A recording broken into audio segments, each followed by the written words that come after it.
episode 115 of the Hudson Valley Knits podcast. My name is Amy. I am on Ravelry as Mimers, and Instagram I am Mimers66. Thanks so much for joining me. I am currently podcasting from St. Louis, Missouri, where I live with my husband. This is my office / craft room, which I don't, it's pretty much all knitting. And it's been about a month since I last podcast, so I have quite a bit of nice stuff to show you. So let me see. Last time I podcast was beginning of February. I believe it was beginning of February, and I was getting ready to go on a cruise, and I was going to try to shoot an episode before I left, but that didn't happen. And to be honest, on the cruise itself, which was phenomenal, it was really wonderful. It luckily was right before the coronavirus exploded. It was really just in China at the time. So cruising was not a big deal at that time. But boy, by the time we got back, it had changed so much. It's really quite disconcerting. But anyway, we had a wonderful time on the cruise. My whole family was there, and I did get some knitting done, but I didn't do a whole lot of knitting. I did a whole lot of visiting with my family, obviously, and most of the knitting was on the plane ride, but that's all right. Oh, excuse me, big yawn. It's because it's cold, it's chilly and rainy outside today, and it's Saturday. It's Saturday, March 14th, day after my pa's birthday. Yesterday, my stepdad turned 84. Yeah. So anyway, I'm getting sidetracked. So yeah, I didn't do a whole lot of knitting on the cruise, but I did do some, mostly sock knitting and a little bit on my shawl, so I'll show you that. I have no new finished objects, but I really do have a lot of, I think, cool projects to update you on, so I guess I'll get right to it, and I'm going to start with the log cabin blanket squares. So I have, I don't know if you don't know already, I put an invitation out there. I am currently working on a square a month for a log cabin square blanket. I had a dear friend who had cancer. It was a group of us from the knitting group made her a blanket to comfort her during her chemo. And I just really loved how it turned out, and I thought it was a great way to use up worsted weight scraps, so I decided to make some squares. When we knitted for my friend, we all put our worsted weight scraps together and picked and chose from that. And now I just have my scraps, so I thought it would be good if anybody from around the world wants to trade squares. This way I get a little bit of difference in the squares, Otherwise they'll all have almost, well, they won't all have, but they'll be like the same colors. Like I noticed a lot of my worsted scraps are almost all brown colors, shades of brown, right? Because usually you knit sweaters, right, with worsted. So that's what I'm saying. We could maybe help get a little diversity in our blankets. So if you are interested, I do have a Ravelry group called Hudson Valley Knits, and there's a thread there. I just posted a picture of these two squares there.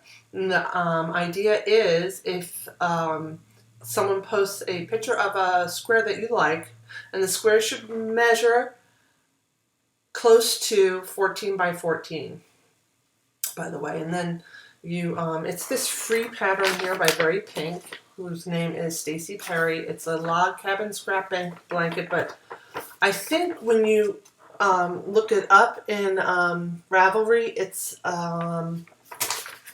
called the Beginner Log Cabin Blanket or something. I better look that up so that you guys can find it easier.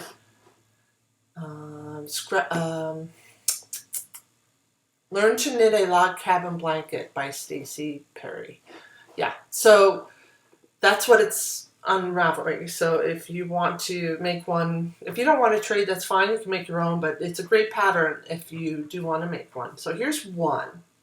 And this is the one I made in January. I'm going to try and make one a month. It's a little washed out, so let me actually put that light down a little. Does that help? Yeah, I think that shows it better actually. So it's kind of reminds me of spring colors with even this orange. I think of spring flowers and that sort of thing with a dark center. So this is lighter colors, right? And then I have this one here. And this I have more darker colors.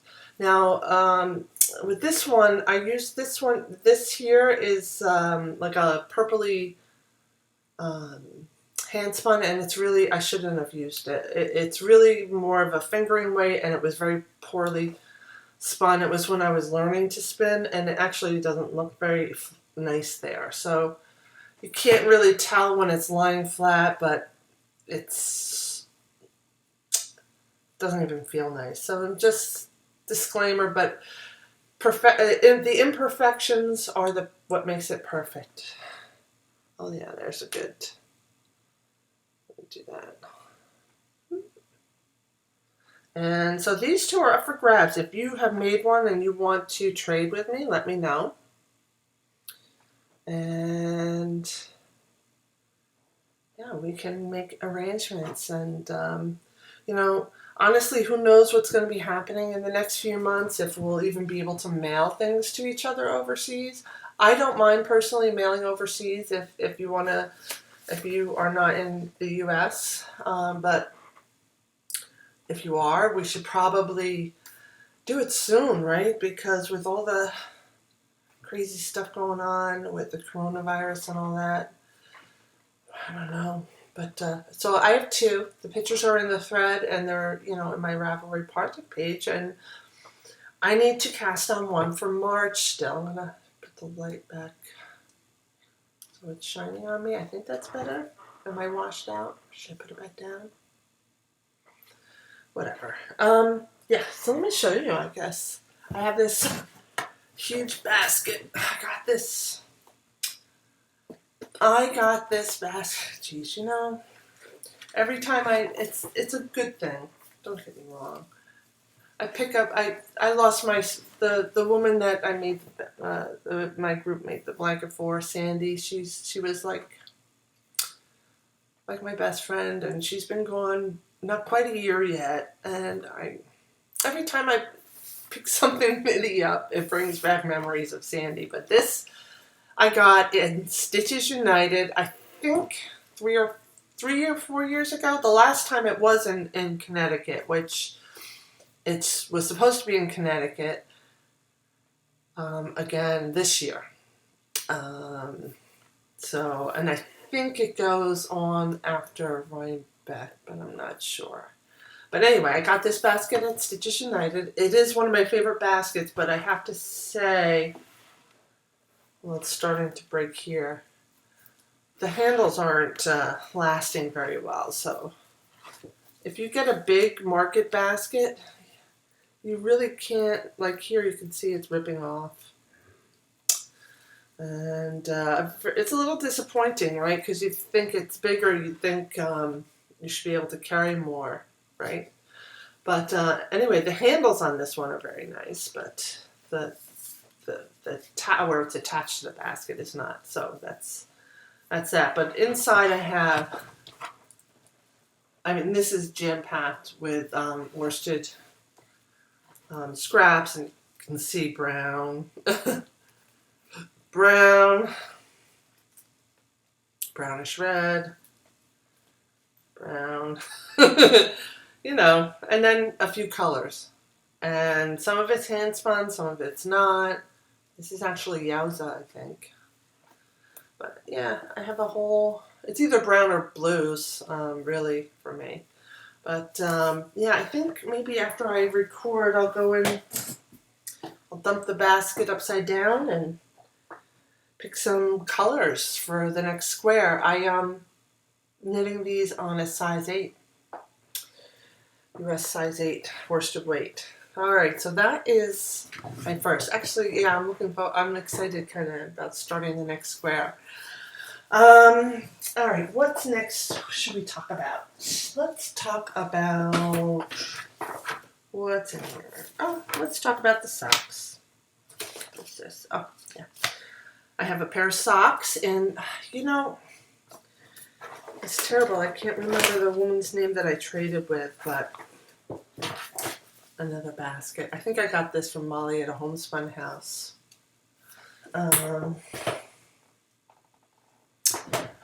This, I did a, yeah, it's really kind of washing everything out, isn't it?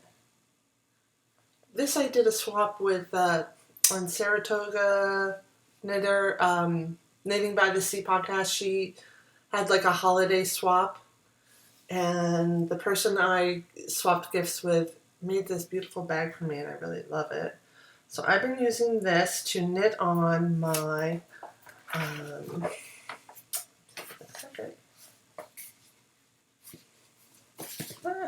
I have notes. I'm really prepared. If I can find the page. A rising socks. Sorry about that. I didn't have the book open. So these are from 2018 socks. And here, I made these with the yarn I won from Sprite 966, and she sent this to me around Christmas time, and I love the color so much I cast on right away with it. The trim is leftover sock scraps, so I really don't remember what yarn it is, but I thought it went good with the purple. It's a little more pink than you're showing up in the screen here, but here's the first one done. I did a partridge heel where you slip one, knit one, slip one, knit one. And here is the progress on the second sock. Get that out of the way. Yeah, so this is going really well. It's a very memorizable, I can't talk, pattern. I actually don't even have the pattern in the bag anymore because I just know it by heart. And honestly, socks, once I get the stitch pattern done, usually I don't even bother with the designer instructions. I just make my heel flap, gusset, and I usually carry the pattern, the stitch pattern, down the front of the foot like this. But and usually I don't like socks that don't have the pattern in the back. What I think I should have done with these is done ribbing down the whole back, because I think it would have been more stretchy. This is a very stiff sock with the cables in the front, and I think having ribbing in the back would have been a good idea, but that's all right. The other thing I would have done is I would have put the cables to size it different. She put more stitches in between the cable motifs. So the size small has all the cables all close together, and I really like that look because it looked almost like zigzag. But now that looks like just 3 cable stripes. It's a different look with the size. So I kind of don't like that either, but I'm not going to do it again. I'm not going to make these again. But it's not that I don't like them. It's just, I like the other look better. So yeah, so these are great, and I can't wait to wear these and cast on another pair of socks. I'm already kind of hemming and hawing about, actually I'll leave this out, maybe I'll knit on it, about which ones I'm going to knit up next. I really can't make up my mind. Yeah. Oh, my coffee's all gone. Alright. Next on the needles, I'll do this quick because this, you know, I did make some progress, but you're not going to see a big difference from the last time I showed you because I have been really focusing on my sweater knitting lately. But this is Bliss, Cabled Bliss by Stephen West. And it's just a little bit of progress since I last showed you. But it's memorized now, right? You have this garter on this side, and you have a little ribbing on this side, and in between you have these dispersed, gentle little cables that give these little puckers, and it just looks really pretty. And I am knitting this with La Bien Aimée, and the deal is when you have like 20% left, oh that's the color right there, oh yeah. When you have like 20%, or when your cake weighs 20 yards, to start striping for the fade. And the next color after this is this one. And then after this, it is this one. Come on. It's going to be so pretty. It's super soft. It's a single. I had originally gotten it as a kit for a Isolde shawl, and it was a mystery knit-along shawl with Isolde, and I ended up not really kind of digging the pattern too much, which, you know, it just wasn't my thing. So I've been saving the 3 skeins of La Bien Aimée for something special, and when I saw Stephen's Cable Bliss, I thought this is perfect for my La Bien Aimée. So it's in my winter gnome bag by Flat Squirrel. I love using this bag in the winter. And it's really almost spring now, so I guess I better get hopping or put this in a different bag, right? Yeah, so that's that. Simple. Now I'm going to show you the fingerless mitts I was working on. I think I showed them to you last time. I didn't bring these on the cruise. I've only worked on them since I got home. But again, there's a problem with it. And I'm going to show you what I learned by doing this and what I'm going to do to fix it. All right, so I'll start by saying I am not following a pattern. However, I had this Angora wool blend yarn that I had gotten last year at Rhinebeck, and I love this yarn. And it's hard to find. I don't know of any yarn companies, that Indie Dyer or otherwise, that make an Angora bunny and wool blend. Because, you know, you have to pull the tufts of hair off the bunnies. You can't mass produce something like that. So this is a really special treat. And, yeah, so here's the label. And this is for the white stuff. This was a different vendor, and I don't know who, but it was also from Rhinebeck. And like I said, every year I go to the small local farms that do it from the animal to the finished product. They produce the yarn, and this is also a wool and Angora blend. And that's like, when I treat myself, this is what I use, not cashmere, this. All right, so, however, I loved the pattern for the Maya Mitts by Romy Hill, and that requires a fingering weight, and this is more like a sport, almost DK weight yarn. I would say DK. So really what I did was I used her stitch pattern, and I used her top-down technique, her meaning Romy Hill's, from her pattern. Romy has a lace kind of motif with some optional beads on the back of her mitt, and I just left that out. So here's what I did wrong. This is the first mitt, and at the end I decided to use the purple to put like a pretty cuff. So the first thing, and the biggest thing is that when I put this one I finished on, it's really tight here, and you know why?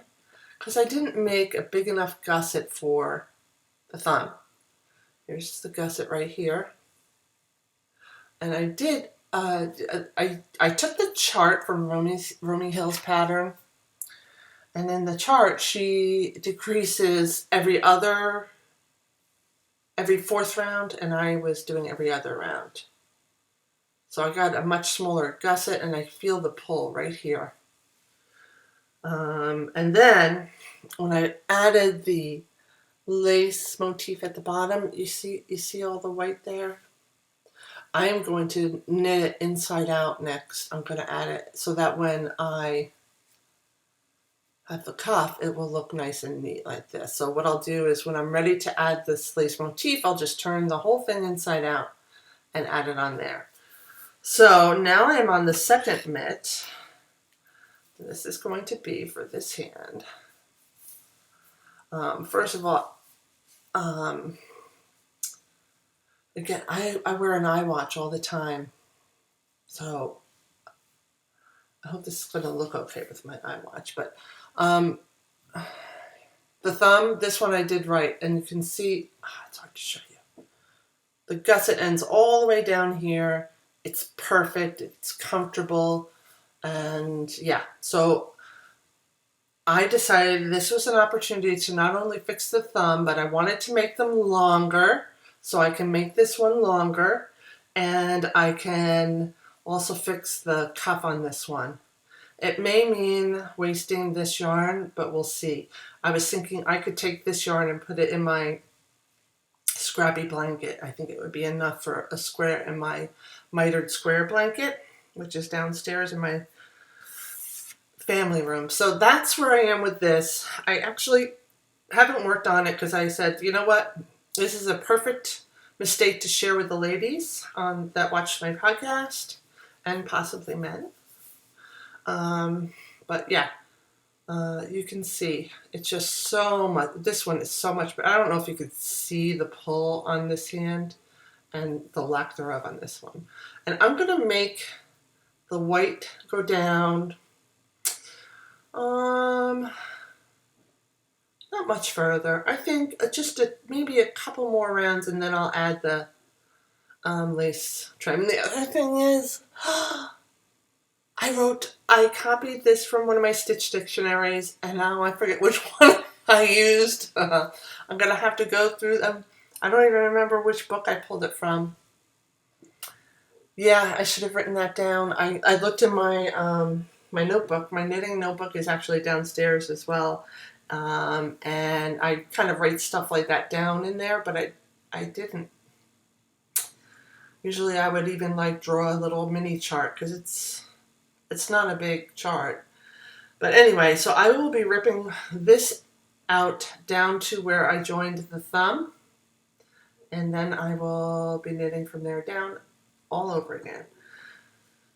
But it's going to be so worth it because these are so soft, and these aren't going to be like fancy schmancy luxurious mitts.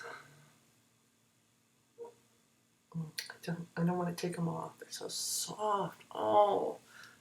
Speaking of Rhinebeck, guys, I'm really excited. So I'm planning on coming home, and oh, by the way, this is a bag that Helen, or Sprite 966, made for me. Also, I won it with the yarn here. But yeah, I love this bag. I love it a lot. It's perfect for this project. Anyways, as I was saying, so New York, my home. I lived there all my life except for the past year. But it's fine because I like my job. I'm very, very, very lucky right now. Oh, I don't want to talk about it. I don't want to get depressed, but I am in a place where I can work from home, and financially I will not be affected by what's going on in the world right now, and I am so fortunate, and I know many, many people that aren't, and my heart, I'm praying for you every day. I know it's going to be tough, and I plan on doing whatever I can locally to help out. We'll see how things evolve, but yeah, but I'm good. I have everything I need for at least a month or two. We have tons of food because my husband's a chef, and honestly, I have probably 6 months worth of food in the freezers downstairs for two people. But really, I don't even want to talk about that. But what was I getting at? Doesn't matter. All right. So work. Oh yes, I was planning on going home to New York. My boss is fine with me going home for like a month at a time and working remotely for a few weeks, and then maybe taking some time off. And I planned to do just that in April. I was going to leave the Friday before Easter, and that would get me home by Saturday night. And then Sunday we were going to make Easter dinner at Mark's mom's house. And then I was going to work the week and stay at my sister's house. And then I was going to go to a tarot conference that's in New York City and see all my tarot friends. I have a lot of friends in the tarot community, but I think that's going to get canceled. And then I was going to go, after that, I was going to take a few days off and go upstate to see my parents. So I'm rethinking all these things because, number one, there's going to be about 200 people at the tarot conference. And even though New York has none over 500 rule, I'm not bowing out definitively, but I don't want to take any chances. And not for me so much as I don't want to give anything to my parents or my in-laws, because they are very old and my in-laws are very unwell, not in the best of health for their age. And I'm not going to go home just for the conference. I want to see my family.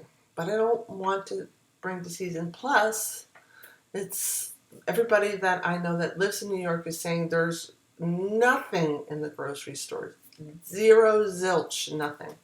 So I don't know if I'm going to go home in April. I did just see my parents in February, so I might have to just leave it at that, But we'll see. But if that's the case, I'm thinking what I'll do is take extra time off in October, because I'm planning another such trip where I plan on being home in New York for at least 3 weeks, maybe longer.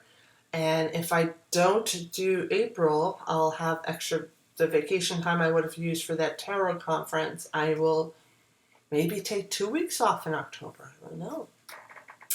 I have great people that can back me up at work, so that's a possibility. And I have my nitty friends that I've made here in St. Louis.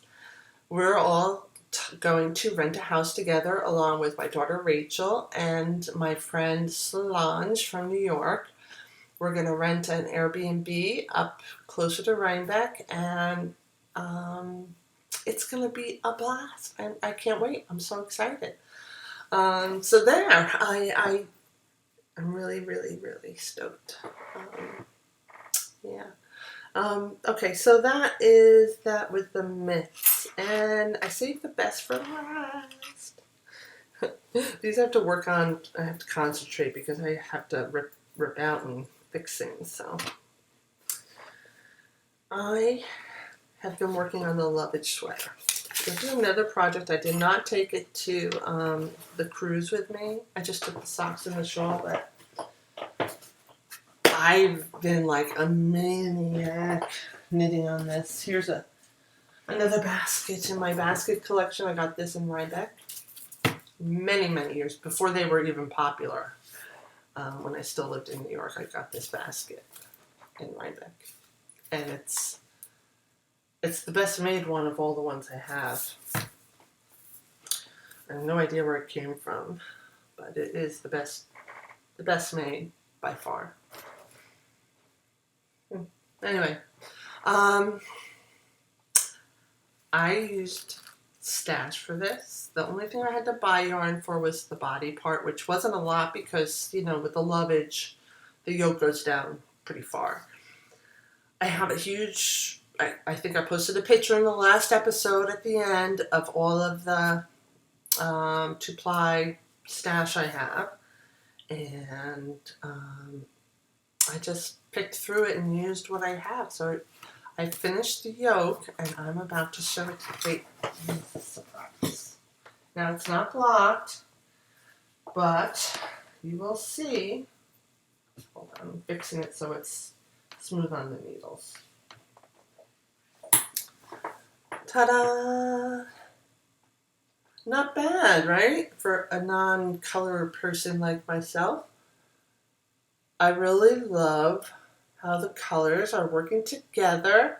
I think I got a pretty good blend of bright and neutral and dark and subtle, and yeah, I like it. I'm so pleased with it. I can't wait to wear this. This is going to be my Rhinebeck sweater. And I am so excited. Just started doing the body. So let's see, what did I change? A lot. I started from the top. I knit it top down, and in the back I did short rows to make the neck higher in the back. I also started the neckline and did those short rows in a needle size two sizes smaller than what I was using for the gauge, because I wanted a smaller neckline. All the pictures I saw, both professional pictures for the pattern and people's project pictures, showed a neck that was very wide, and I can't stand that, because then my neck and my shoulders get cold, and I wear woolly sweaters when it's cold, so obviously I want to keep my neck warm and not have to wear a shawl on top of my sweater. I want everybody to see my sweater, right? So I did that, and then of course I had to reverse it so that instead of decreasing, I increased, and I picked all the colors. And yeah, I just really like it. Yeah, so that's pretty much it. I'm knitting it top down instead of bottom up, and I made the neck smaller than what was there for my size, and I'm pleased as punch. Oh, I can't wait to wear this. And it's getting warm here in St. Louis now, so it won't be till next year in the fall. But that's okay. I'm so excited. I think around this time last year I was just finishing my Kate Davies Rachel's Yoke sweater, so I guess this is my colorwork sweater. I know some of you, a lot, like 2 or 3 of you, are very, are like my Jiminy Crickets. You keep telling me, when are you going to finish your Alice Starmore sweater? Speaking of which, I will. I had it out the other day. I was actually cleaning up my room before the getting it ready for the podcast, and my Alice Starmer sweater was right down here next to this big basket of worsted weight for the log cabin blanket. It was there. It's actually in the cupboard over there now, but I'm just not into that right now. I don't know. It's okay. It will get done soon, I think. Sooner rather than later, I'll work on it. And also the sweater from Sandy, I did pick it up and started to swatch to see what needle I have to use to get her gauge, but that's about as far as I've gotten on that. So what else? Oh, I don't know what I'm gonna. After all this stuff is done, I've got to think about new projects. And socks, I have quite a few socks that I'm excited about knitting, so that's not going to be a problem. But sweater-wise, I was thinking maybe I will whip out a sweater for spring. And the one I have in mind is by Isabel Kramer. It's called Adelaide. And it's made with Brooklyn tweed veil. And boy, this color is really hard to get. It's kind of that purple that you can kind of see at the top. Let's see here. And yeah. It's just, oh, well, it's kind of blending in with my sweater, so, but here it is. And I'm just never, it's Brooklyn tweed, and the color is cobbler, and it is a plummy purple, and it's beautiful, and this is just not even close to, let me see something, bear with me. There you go, that's not bad. A little more blue than purple, and it's kind of blending in with my sweater, and my sweater ironically is like a brick red, but you're seeing purple. Yeah, this I think is going to be next. I don't have a picture of it handy, but it is, like I said, the Adelaide sweater by Isabel Kramer. It's got like a lace yoke and then short sleeve or long sleeve version, and I'm doing the short sleeve version because it's warm in St. Louis. And that will probably be my next sweater. Yeah, so that's about it with the knitting, guys. I hope you're all staying safe and are busy with your knitting, and just, you know, I'm praying for the world right now. It's a scary place out there right now, and I just hope all of you are staying healthy and well.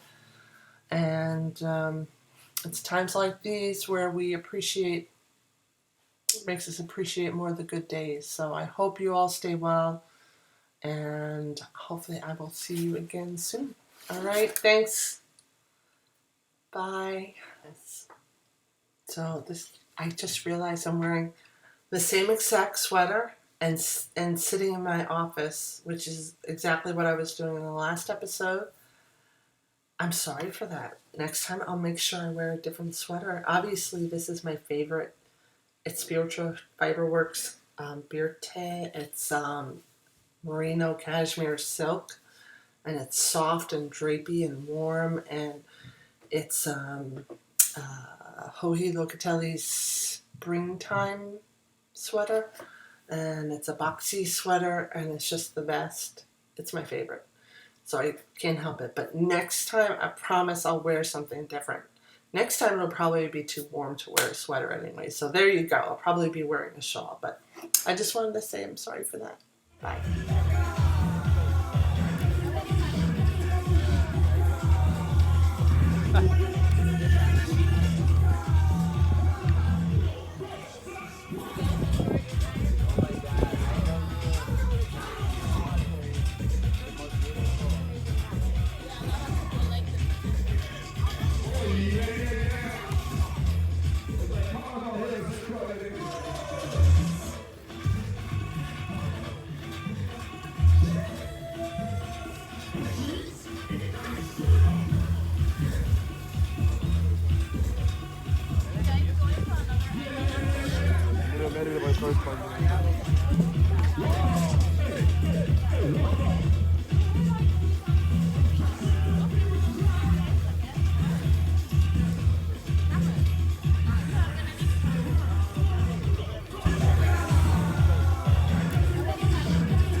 close by you.